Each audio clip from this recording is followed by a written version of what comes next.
Anyways, I'm back. And I sort of want to do a bit of a impromptu sort of chat about the Switch. Obviously, this is the Pro Controller. And sort of basically, because you guys, as you guys may or may not know,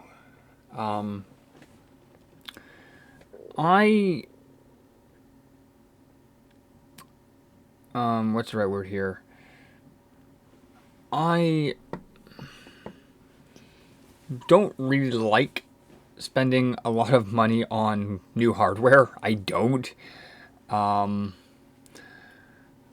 when a console comes in at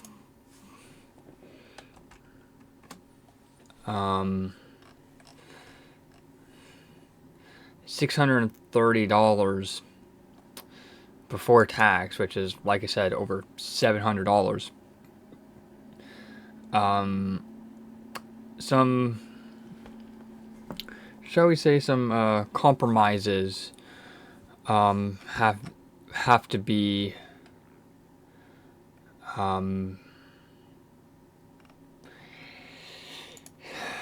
taken.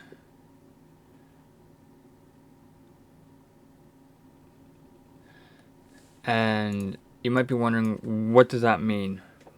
So, it basically means that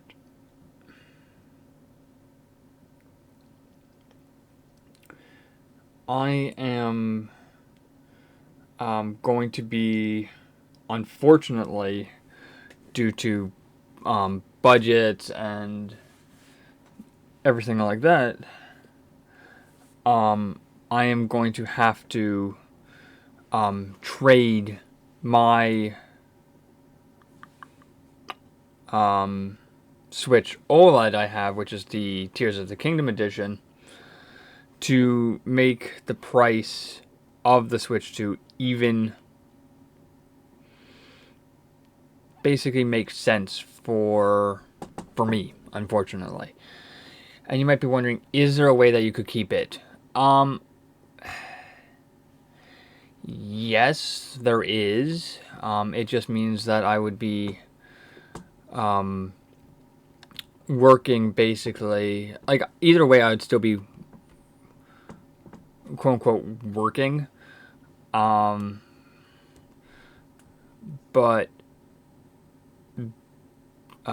basically, because of how expensive the Switch 2 is, like I said, it's like $710 after tax for where I live.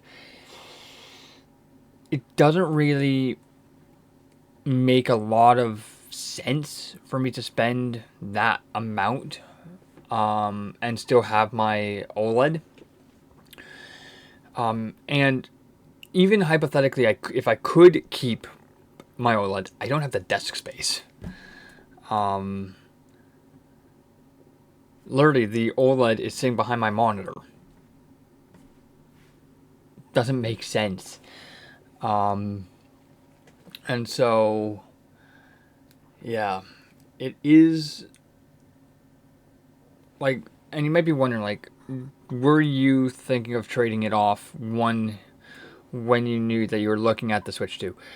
I was looking at keeping it, even as I was looking at getting the Switch 2, but it really didn't come apparent that I would have to, basically, it became more apparent for me to trade the Switch OLED once I saw the price of the new console. I can't remember if I said it in the first video, which was, I think it was March or something, maybe even February, when they did the initial reveal trailer for it. And sort of the price was sort of shown at that point, and it really, unfortunately, didn't make sense for me to have both. I would love to obviously have both. Have the OLED for stuff that may or may not work, which is kind of a bit of a risk for me because I have a ton of imports behind me. Like, total imports behind me is actually quite extensive. Like, total imports, I have, if the spreadsheet wants to actually show up, I have, what, 20, what is the number? Like 19, I think it is? 21. I have 21 import titles behind me. I have 15 from Japan, and I have 6 from Asia. And that's going according to the rating system. The biggest majority I have is ESRB, or North America. And then it would be Japan at 15, and then Asia is at 6. The only region I don't have in my collection is Europe, which is the PEGI rating. But I have everything else.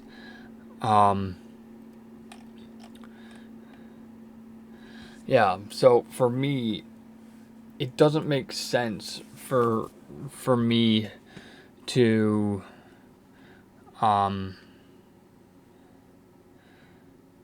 have both, unfortunately. As much as I would like to have both, it doesn't make sense from the budget side of things and also the desk space. I don't have a lot of desk space. Like, this desk that I have right now is very, very small. I think it's like 3 by 2, so it's like 3 feet long by 2 feet deep. It's a quite a small desk, and to have consoles sitting on it, not really ideal. And so, yeah, it doesn't really make a lot of sense. Like I said, from the financial side of things, but also from the space side of things. And so, unfortunately, to make the price work, I do have to let a few games go. Obviously, I have them listed in my spreadsheet I'm looking at right now. Metroid Prime Remastered, I have a duplicate copy. I have a Japanese copy which plays in English, so I can let that go. Atari 50 can go. And then Xenoblade Chronicles can go. That actually replaced Animal Crossing. Yeah, because originally I was going to trade off Animal Crossing because it was one of the more quote-unquote valuable games I have in terms of trade. But I didn't realize Xenoblade was at the same price in terms of trade. So I was like, that would actually work. I can keep Animal Crossing and remove Xenoblade from the collection and still be roughly where I would have been anyways. So yeah, so that is all happening. So those are games that I just mentioned, Atari 50, Xenoblade, and Metroid Prime are the 3 Switch games that are leaving the collection. Atari 50 could return at some point. Same with Xenoblade as well. Like I said, Metroid Prime's not even coming back because, like I said, I do have a Japanese version of it. And then I have duplicate copies of Final Fantasy 1-6 Pixel Remastered, both PS4 and Switch. The PS4 is leaving, keeping the Switch version. And the other game that's leaving is the Dark Souls Trilogy for PS4, which is actually a UK version, which plays fine on North American hardware. But yeah, so I am still looking at getting one. I was really hoping to sort of have the budget close to around launch. Unfortunately, May for me wasn't really good month because obviously I work obviously at a restaurant and most of our seating is outside. And when bad weather hits, it becomes very, very slow to the point where I don't end up needing to be there. And that was basically my May. May for me was just terrible. Like I had 29 days off, basically. Well, 30 days off, basically. Out of the 31 days, I had 30 days off, basically, of May. I only worked one day, which was the first day that they were open. And then other than that, it was just like so slow and not great. It was miserable. But June should hopefully be better. Work-wise, I should actually be there this weekend. I'm actually going to go through my calendar, or actually create the calendar for this month, probably tonight when I get back from an event, that's going to be fun,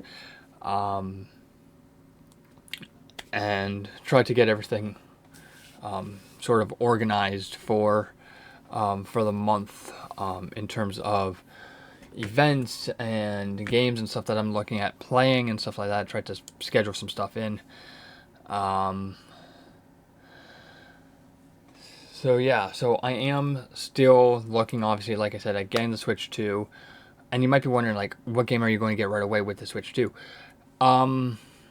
Unlike the Switch 1, or should I say the Switch OLED, which, like I said, I have sitting behind my monitor, which I will grab if I don't drop it, obviously.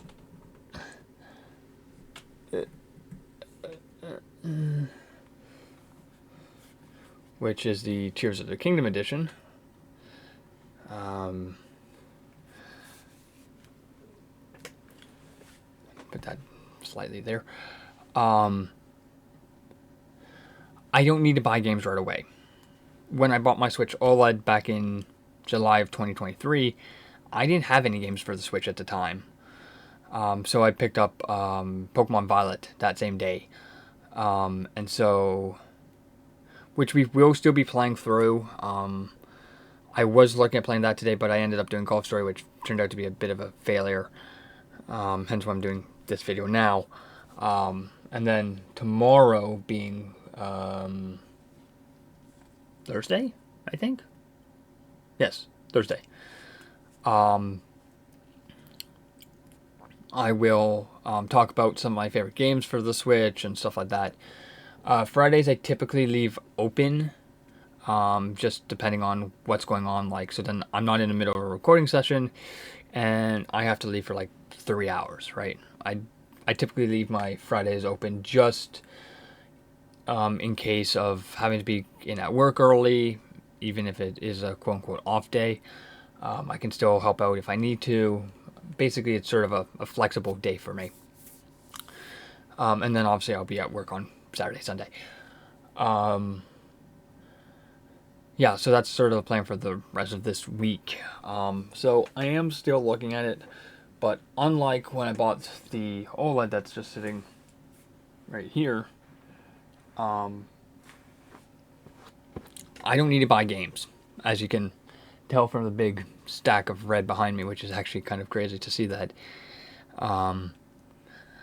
Yeah, so that is good. So I don't need to buy games right away. The only game I will probably buy this year is Pokemon ZA. That is pretty much the only Switch 2 game that I'm looking at getting. There might be a couple others, but they might be more on the lower end. I would definitely want to get Cyberpunk at some point, but I'm not spending $112 on it. It's not worth it. Even if it is the Ultimate Edition, still not worth it. I can just buy a used copy at some point for probably $60-$70, which even there is not bad. So yeah, so which reminds me, actually, one of the games I do need to do. Do I have it installed?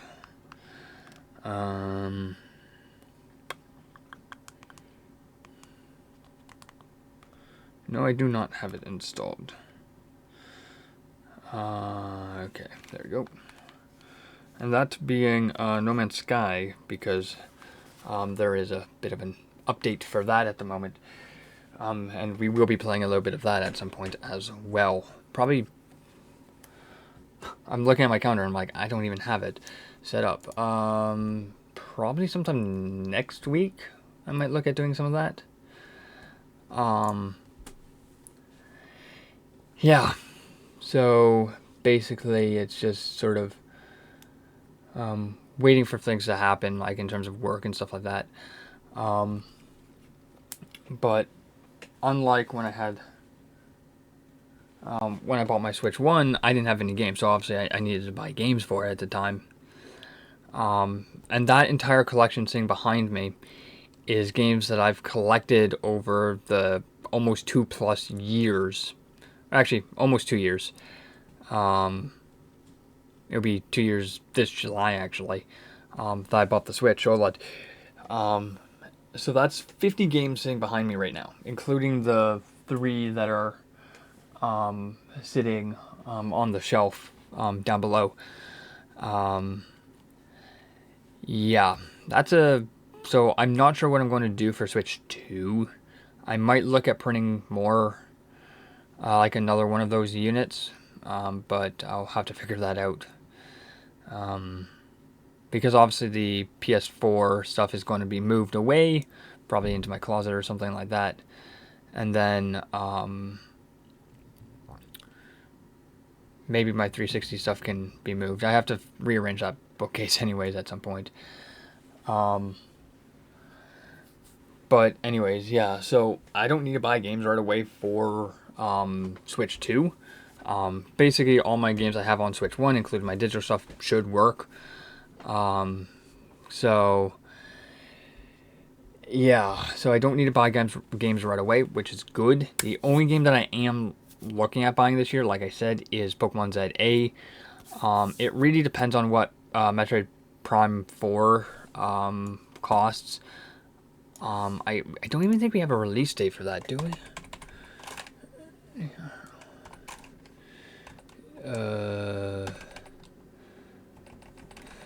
Let me see here.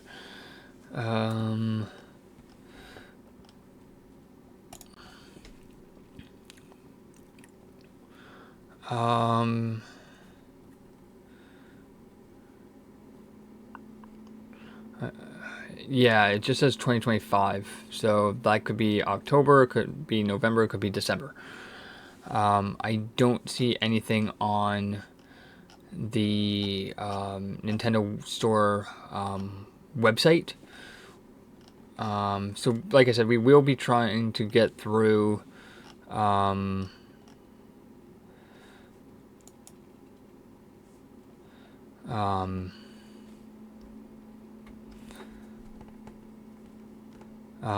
Prime as well.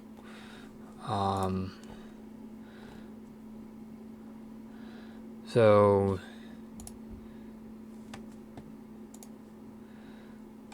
yeah, so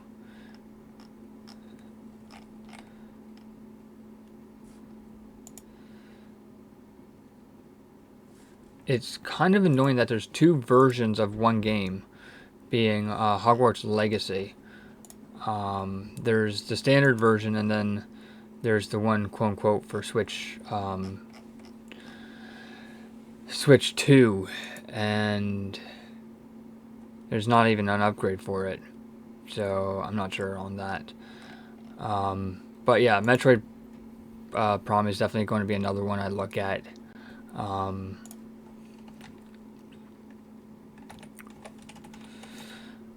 Same with Cyberpunk, but like Cyberpunk is like 112. So yeah, it's a little bit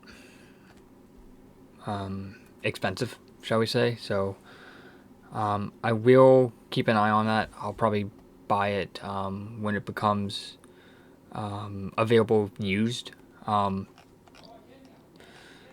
So yeah, the other one that I am going to be taking a look at, which I really wish there was a demo of, is Fantasy Life Odd, The Girl Who Steals Time.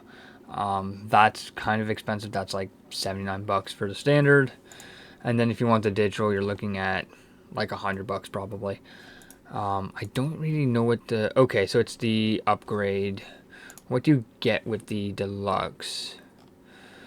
Okay, so you get a new mount, a couple new weapons, and a couple outfits. Is it worth an extra 15 or $20? Probably not. So I'm just going to probably stay with the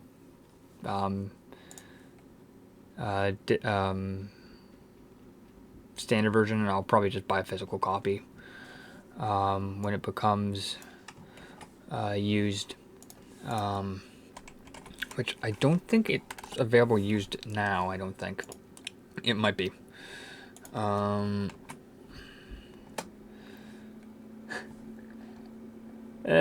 no, right. It's an import exclusive. For physical, that is, anyways.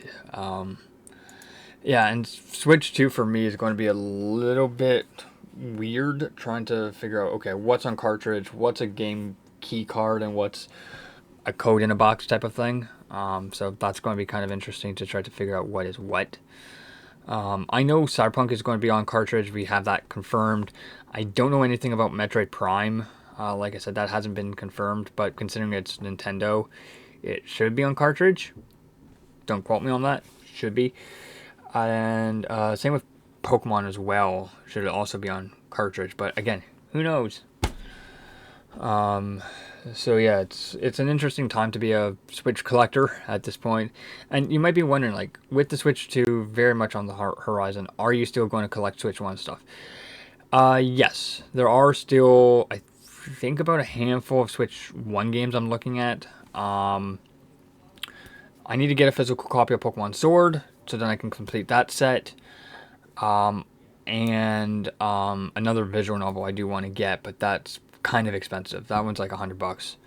And again, it's an import exclusive type of thing. So yeah, so I probably will tomorrow pull out all of the Switch games I have behind me, including the ones that I'm trading, and sort of talking about sort of my top 10 sort of ones that I've enjoyed playing and stuff like that, and sort of like why have I collected them and stuff like that. But mainly it's like, yeah, you have your standard stuff, you have your Marios, your Zeldas, your Pokemon, stuff like that. But there's also a lot of stuff that a lot of people might not know about, which is a lot of the visual novel stuff, which I have a lot of that. I have Food Girls 1 and 2. I did a whole video in Food Girls 1, actually, not that, quite a while ago, actually. That's an import exclusive, which was kind of hard to get a hold of. And also quite expensive. I think that was like actually, that was definitely over $100 total. I think that was like 87, I think it is. What was it? What did I pay for that? Order. 2024. Yeah, it was like $160 for both of them, so kind of expensive. But very, very happy to have them in the collection. Which were actually the first two quote-unquote imports I ever bought for the Switch.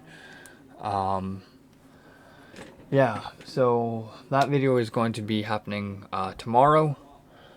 But yeah, no, like, I love collecting for the Switch. I never thought I really would have this many games that I have sitting behind me in just over a year and a bit.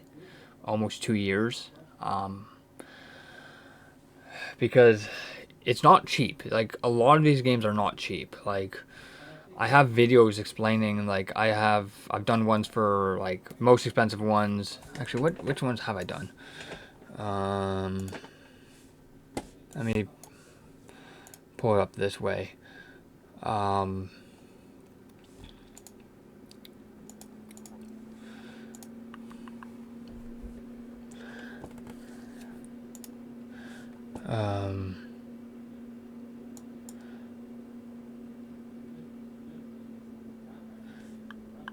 content.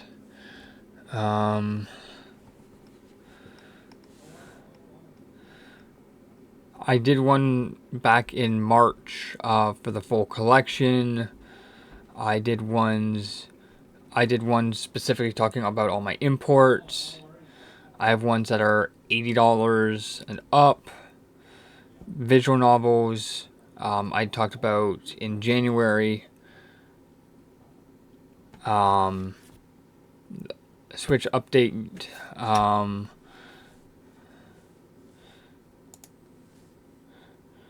Games bought this year in December. I thought I did one where I was talking about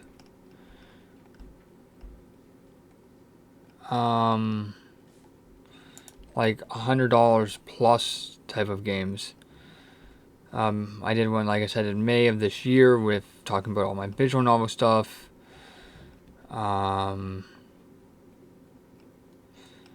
Full game collection, $80. I really thought I did one for ones that were like $100, but I guess not. Because I do have a few games in my collection that are well over $100, basically at 100 or more. Not a lot that are at 100, but I do have a few that are at least at 100. But yeah, so tomorrow is going to be a bit of a different video, more talking about like the collection in general and sort of like some of the stuff that I enjoyed collecting and sort of how did I get them and stuff like that, sort of the ins and outs of getting a lot of the imports and stuff that I have, because a lot of the imports I have, like I went through PlayAsia, which is pretty much where I got the bulk of my imports from, and eBay actually as well. I used eBay quite a fair bit for a lot of the more obscure imports, like I'm trying to think of one off the top of my head, but unfortunately I have to pull up my list again, because it's a big list. Like the Fruit of Grisaia, so the Grisaia trilogy, that was an eBay one. That one is actually kind of expensive now. Like even digitally, it's expensive. If we do it on digitally here, we're looking at like 70 something dollars, like $75. But if you go through eBay, you're looking at a little bit more than that. You're looking at around $100. Even just the case by itself is like $30. So I was very, very lucky with what I paid for it. I paid I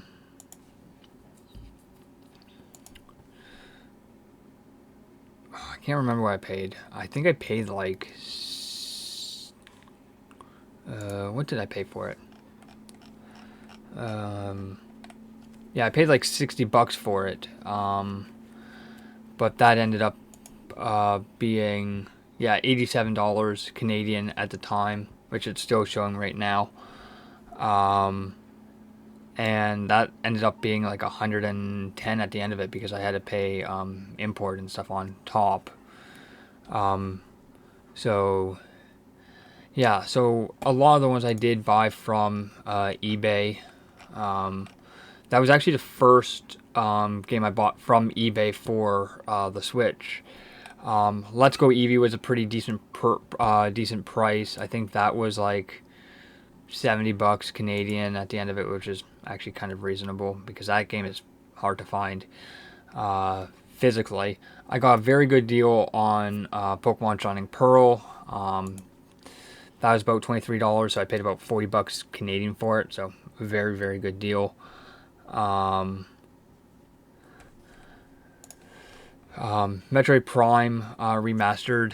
I bought it actually at the same time as Shining Pearl. That one I didn't do so well. I did alright on it in terms of what it was asking. A couple dollars cheaper. I paid $40 US for it, so it was about just over 50 Canadian. New Pokemon Snap, I did buy the Japanese version just because I didn't want to spend. I think if we go to Amazon here,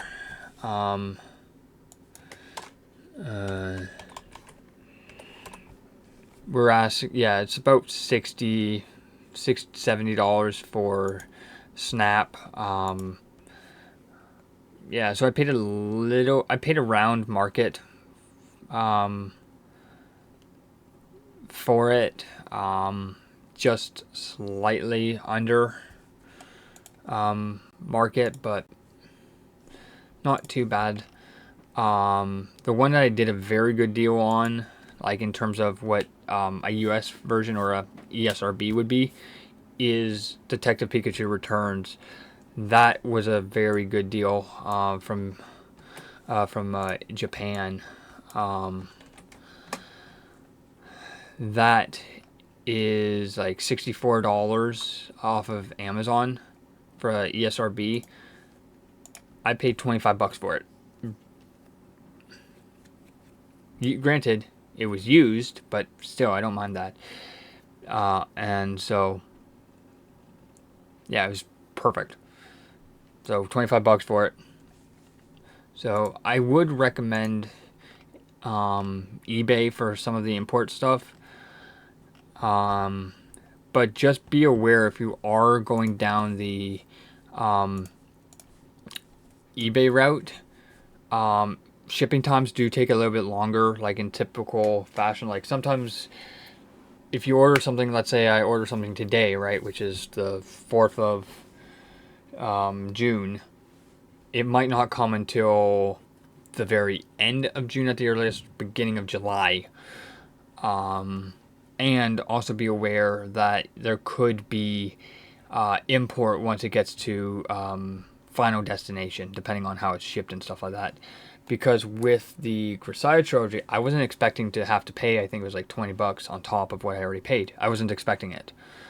But there are some games that I know I would have to pay import on. But it's typically not much. I think the most I spent on imports like 35, maybe 40 at most, for some stuff. But other than that, it's not bad. And you might be wondering, like, are you looking at importing Switch 2 stuff?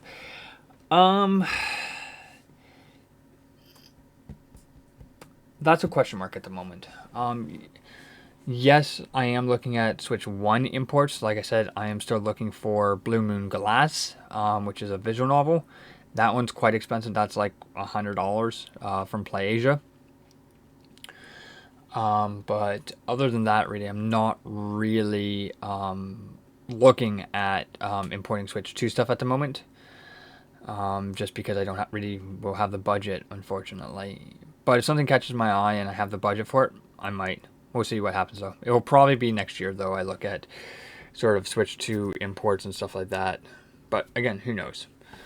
But tomorrow's going to be a bit of a weird one with all 50 games that I have.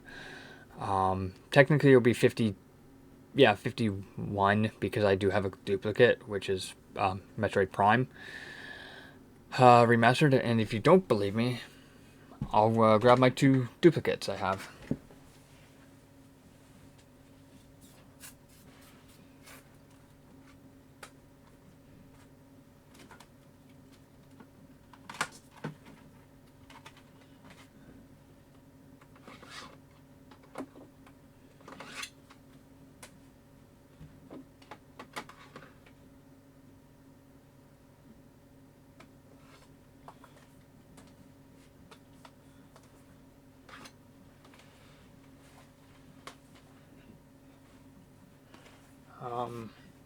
But before I show you the duplicates, I did finally pick up Gris. Finally. I picked this up in like May, I think it was. It was kind of expensive. It was like $52, but A little bit cheaper than what they were asking originally, because they did a reprint of this. So very, very happy that I was able to get a hold of a copy of Gris finally. We might actually start playing that next week as well. But like I was saying, I do have duplicates of Final Fantasy 1 to 6 on Switch, 1 to 6 on PS4. So I'm keeping the Switch version and I'm letting the PS4 version go.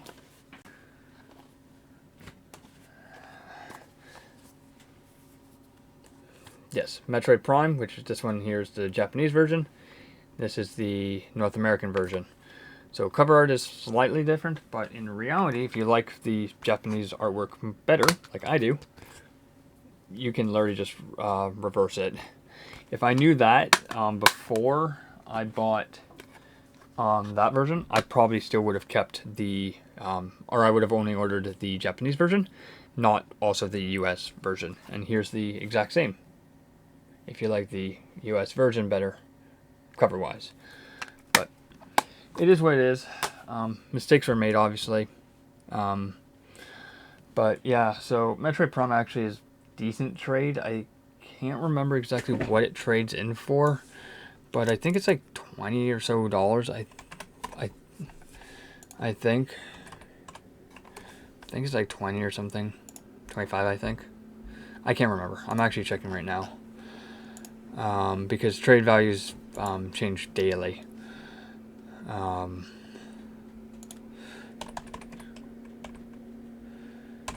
Metroid Prime, yeah. Prime is like $20. So, not too bad. So, I do have Rune Factory, actually. Rune Factory 5, $16, okay. I wish that was a little bit higher than 16. We might jump back into that one at some point, but who knows. I am interested in the new one, though.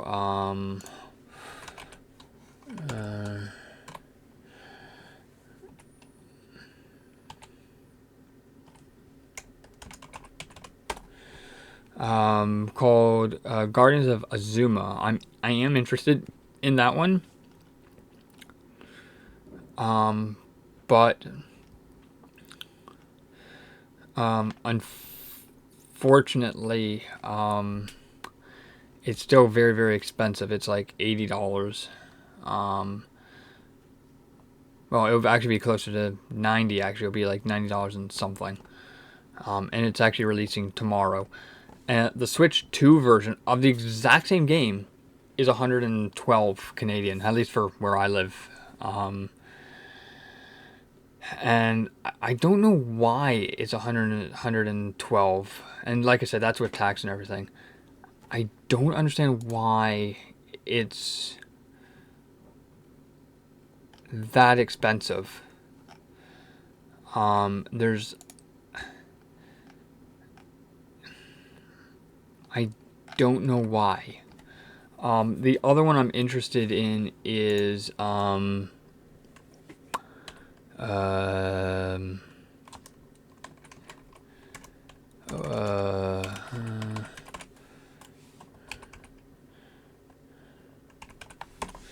new Harvest Moon that comes out, which is, well, actually there's a couple actually. Harvest Moon, The Lost Village, and Skytree Village. I am interested in that version. That's actually decently priced. That's like $60. But I am also interested in the new one that's coming out, which is called, what is it actually called? What is the new one called?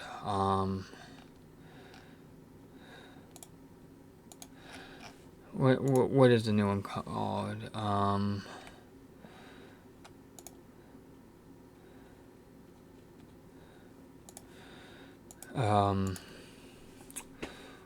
What is it actually called?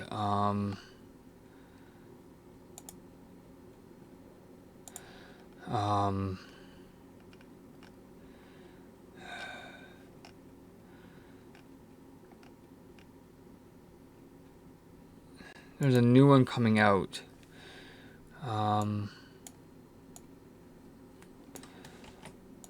What's it literally called?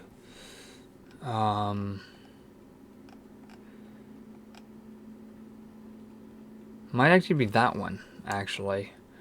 Lost Village and Skytree Village. I think that is the newest one, I think. But I thought there was another one that was coming out as well. Correct me if I'm wrong on that, please. Yeah, so it's coming out July, so end of July, according to Video Game Plus here.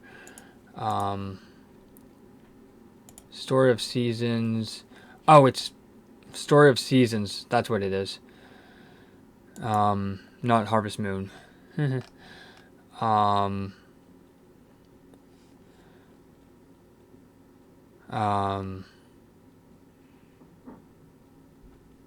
yeah, I think that's what it is. I think there's a new Story of Seasons coming.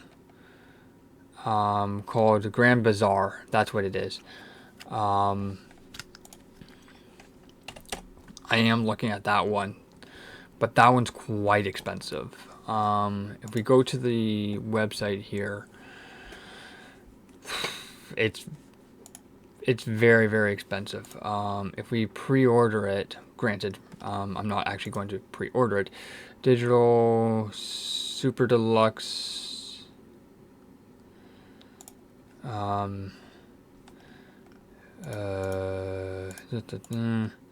Switch. Yeah, it's well over $100. Yeah, it's about $100. It'll be about 120, I think. So, I kind of wish there was a demo for that one, but it is what it is. But yeah.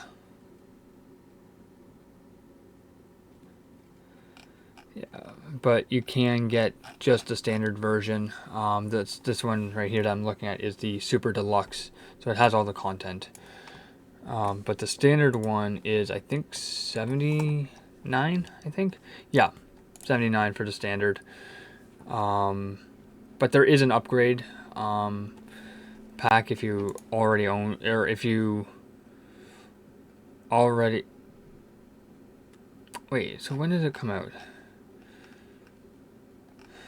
Oh, it comes out in August. Okay. So the Switch version's like $65, so that's actually not a bad price actually. I personally, if I was going to buy it, I would just buy the Switch 2 version. It's not that much more. It's like 79 versus 64, so it's like not much. But yeah, I would probably just buy the Switch 2 version.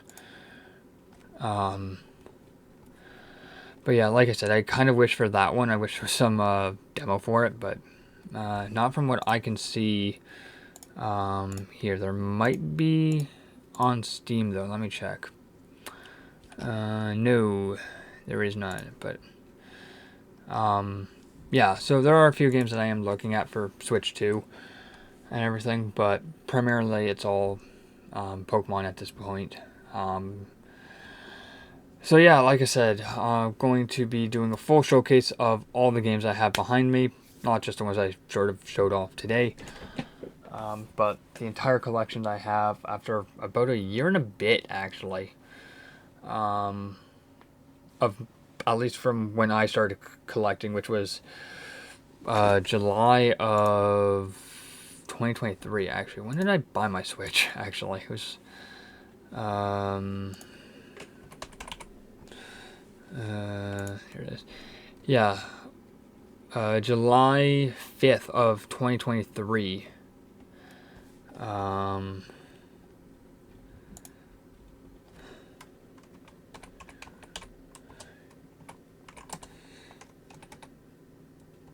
Oops, nope, wrong button. There. Yeah, so just over a year, basically, year and a couple months. So, yeah, so,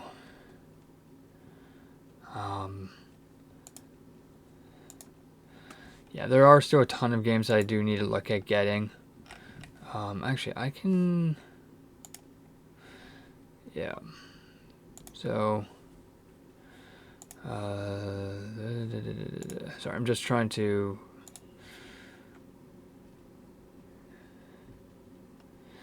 Yeah, there's still a ton of games I'm looking at, obviously, for Switch and Switch 2. But primarily it's all going to be Switch 2 here in the next little bit. But, anyways, it is what it is. But yeah. Obviously, I can't wait to get my own Switch 2. But it's all, right now, budget-related issues. So, anyways. Bye-bye.